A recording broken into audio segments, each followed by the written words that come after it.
此人咋智商这么高？虾噻，因为它虾肉大，真的那一口下去真的很干口，虾线真的很干净，而且很好扯，哦，好香哦！我觉得真的这个是堪比蟹黄的存在。对它好吃最好的证明就是我口红。我口红都没有嘛。天气热了哈，开始可以吃小龙虾的季节到了。我们今天在太古里来吃一家小龙虾，好大一个程度，这样跑成都来耍的，然后这儿还可以打个卡。这是才到的小龙虾吗？哎，它是空运过来的。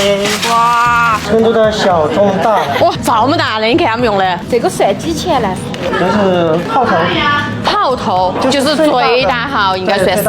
哦，是这样的。你们来的早可以选楼上，尤其还有景观位，很巴适哈。我们今天就坐靠窗的位置。虽然我朋友跟我说他们家的自助菜也很好吃，但我们今天主打吃小龙虾，吃的。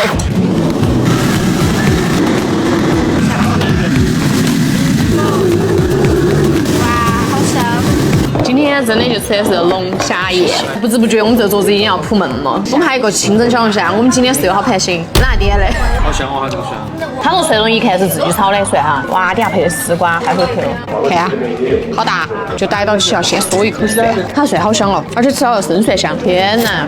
好干净哦！你看它的虾塞都很干净，拿的品质是好品质，而且是鲜活的。哇，逮到这样一些，我想跟你说，虾脑壳那个里头的肉都比平时我们吃那种小几钱的那种肉多。哇，它的蒜香吃到起然后有一股回甜，真的是鲜甜，因为它虾肉大，真的那一口下去真的很干口，虾线真的很干净，而且又很好扯。油焖，这个是真的经典的味型。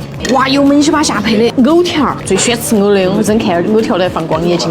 哇，而且它是不仅个头大，壳也很薄。哇，看没有？一掀开，它的汤汁都要流下来。有黄，而且它每个虾线的很好吃。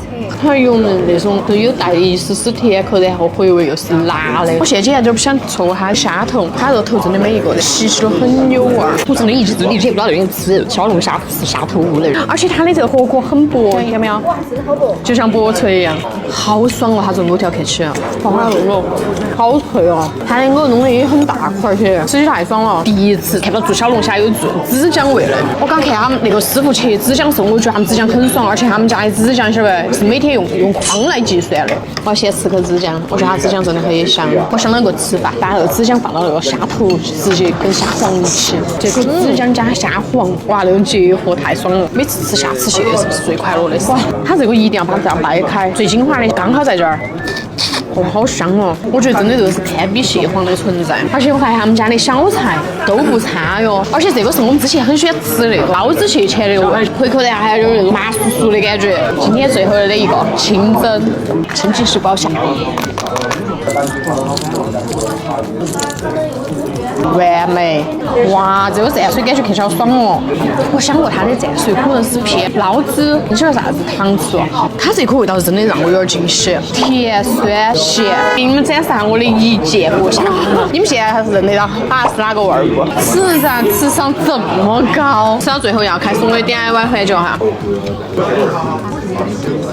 下山，想象这一口有多美味。一口面吃下去，我得多快乐！它的蒜蓉很香，还有它刚好又清蒸那个汁。我跟你说，对它好吃最好的证明就是我口红。